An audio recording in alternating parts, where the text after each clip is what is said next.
Hello and welcome back to my channel. If this is your first time in my channel, I encourage you to check out the rest of the videos I have in my channel and don't forget to subscribe. Also, if you are being a regular watcher to my channel, welcome again to my channel.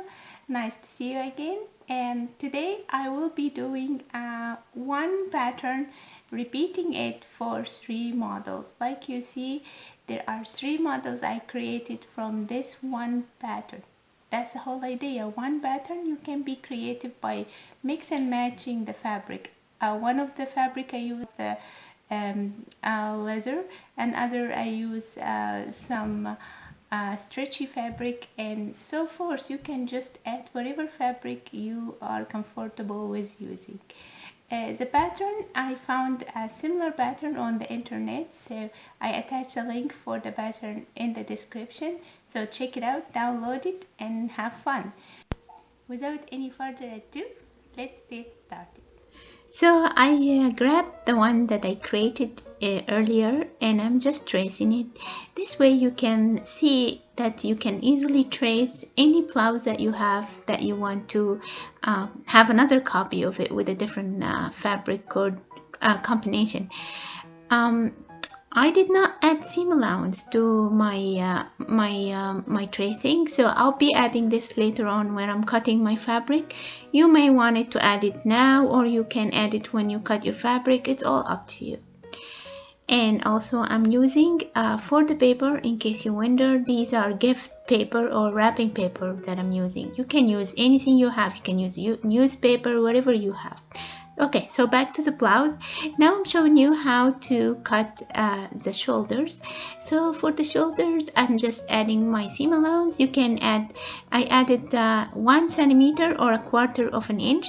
You can add more if you wish. It's all up to you, whatever you're comfortable with sewing. And now I'm cutting 2 of this, and also again I'm adding my seam allowance to the folded front and to the folded back pieces. Also, you can play with the length of your blouse. You want it longer, you want it shorter. You can be creative. Just don't follow the exact instruction I'm doing, right? You don't have to. So now we are preparing our stuff. I got my threads ready, a matching thread, and now we are going to assemble my pieces together. I normally start with the front and I will attach the shoulder to it.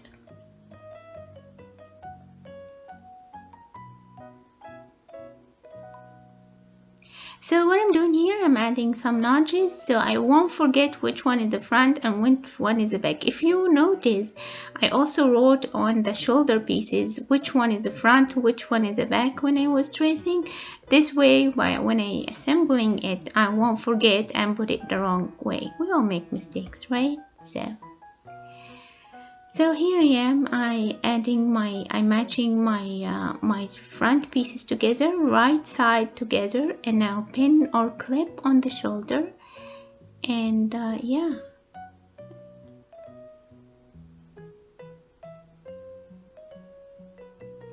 Meanwhile, I can tell you a small story. So once upon a time, I bought this fabric a long time ago, and really I love the mesh in it, if you call it. I don't know. This kind of decoration of the fabric. It's very nice, and I've been thinking what to do with it. And then when I came across this pattern, I thought, oh, maybe I can add it to my fabric and make a nice blouse out of it. So back to our blouse or top. Here I am trying to set up my sewing machine and sewing the shoulder. Again, I'm sewing 1 centimeter seam allowance or 1/4 of an inch seam allowance. It's all up to you. You can make it 1/8 of an inch. It's up to you. It's really as long as you're comfortable with.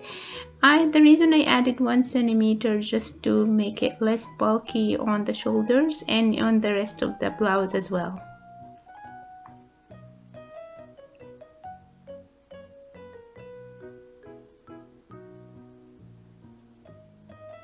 You can here in this step, you can also add a top stitch to your shoulder seams, but I decided not to, because top stitch not really work with me well on net fabric, especially this one is so stretchy.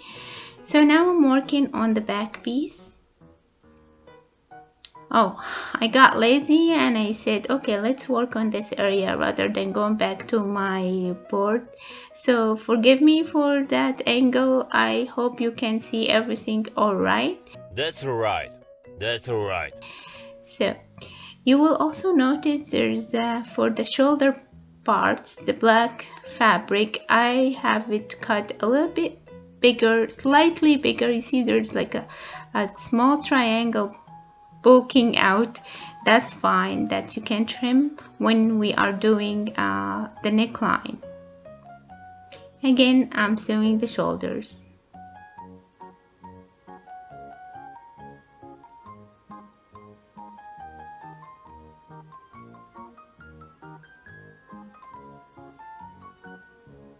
Now what I'm doing now, I'm measuring my neckline to see how big the neckband, or what the length of rather the neckband should be. So now it's 24. If you would notice, I took away 2 inches. I know you can make it again, no rules here. You can be creative. If you like the neckline a little bit slightly smaller, you can do that, but normally you would want the neckline the neckband to be smaller, you know, because that will kind of get your blouse all together. I don't know if I explained that right. Say what? But you got the idea. So make sure the neck band is smaller than the neckline. That's what I'm trying to say here. So now what I'm trying to do here, I'm finding my center in my blouse as well as my center in my neckline band. I'm gonna keep saying neckline. Let it go, and band and whatever.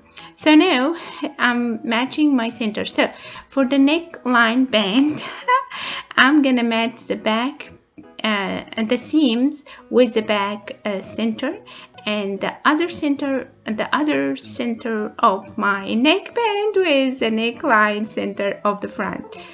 You got the idea, I hope. So here you are. And so now when I stretch it, you should stretch as well. That's not wrong thing to do. It's how you should do it, is to stretch and match also the other center, like the quarter in this, if you would want to say, what is it called?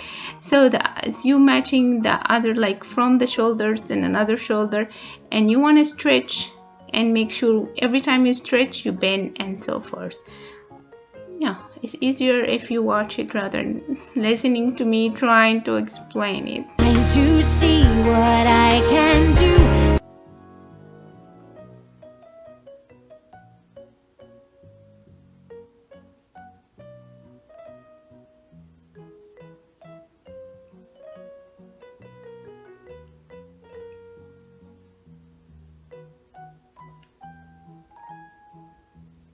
Now we're gonna sew all around, like you see, or stitch all around.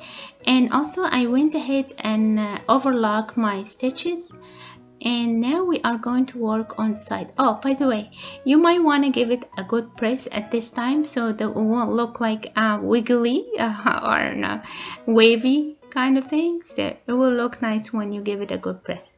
Now I'm working on the sides of my blouse, so I'm gonna also overlock the stitches, as you see. And I went ahead also and I overlock or serge my my hems for the blouse. As I'm showing you here, I'm going to hem it about 1 inch and stitch all around. But now let's work on the armholes. Now again, same idea for the neck hole. I took the measurement for the armhole, and now I made the armhole band smaller, slightly smaller than the measurements I took. So I took away about 1 inch and then cut this based on that. and I'm then sew like across, and then we're gonna fold it at the seam allowance where it's the seams, and now pin it or clip it around and then attach it to the blouse. You can also add a band for the waist, like in the end, instead of hemming the blouse, you can do the same exact thing to the hem of the blouse. It will look nice as well. Give it a very snug end, and it will look nice when you wear it. Of course, it will look nice on the hanger, would it? So now I'm attaching the arm band to the armhole. And now we're gonna sew all around, and I also will overlock my stitches or serge my stitches. Again, you want to make sure you are stretching your arm band with the armhole so you can bend it all together.